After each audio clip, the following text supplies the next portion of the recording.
Selama tahapan Pilkada 2018, Bawaslu akan memantau media sosial.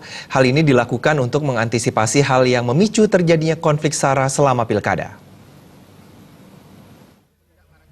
Koordinator Divisi Hukum Bawaslu RI, Frit Edward Sirgar mengatakan, untuk mengantisipasi hal yang memicu terjadinya konflik SARA selama Pilkada, Bawaslu RI akan mengawasi media sosial seperti Facebook, Instagram, WhatsApp, Twitter, dan sebagainya. Selain itu, terkait penggunaan sosial media dalam kampanye, ada kewajiban bagi setiap calon untuk menyerahkan daftar akun sosial medianya, dan akun sosial media itu akan diawasi.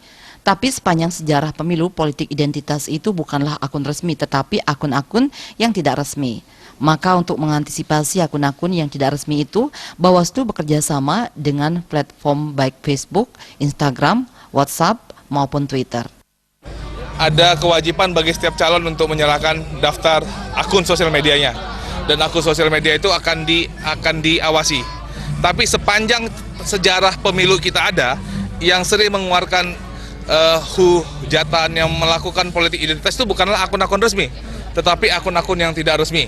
Nah, dan dalam akun-akun tidak resmi itu, Bawaslu telah bekerjasama dengan berbagai platform, baik Facebook, Instagram, WhatsApp, Twitter, dan sebagainya. Apabila ada konten-konten negatif, Bawaslu akan langsung menindak, akan meminta kepada platform untuk menurunkan kontennya, dan para pelakunya akan dikejar oleh cyber unitnya kepolisian. Selain itu, Bawaslu juga memberikan warning kepada pihak-pihak yang mempergunakan politik SARA. Alit Setiawan.